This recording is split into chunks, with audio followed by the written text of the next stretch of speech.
Government employees, have you heard? Managing your employee information will become easy with the rollout of the Oracle system.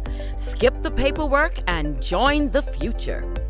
Phase 2 starts with registering your information on the My Profile platform. Here's what you'll need before you get started.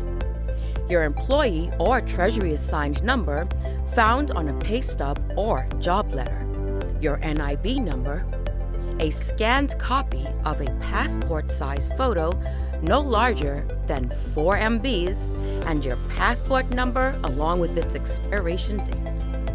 Visit www.myprofile.gov.bs today and take charge of your employee records in just a few clicks. Here's how. Step 1. Open your browser and search for myprofile.gov.bs. Step 2. On the public sign-in page, scroll down and click the link that reads, "To begin filling out your employee profile, click here." Step 3. Log in using your employee number or Treasury assigned number as your username and your NIB number as your password. Step 4. Please complete your information.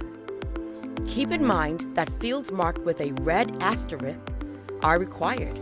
This includes your employee number, NIB number, a passport photo upload, gender, marital status, settlement/state, country, cell phone number, emergency contact, and the ministry and department where you are employed. Step 5. Double-check your work. Ensure all sections are complete and the details you've entered are correct.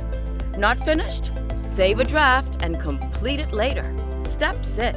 Finally, once finished, click Complete and Close to submit your application.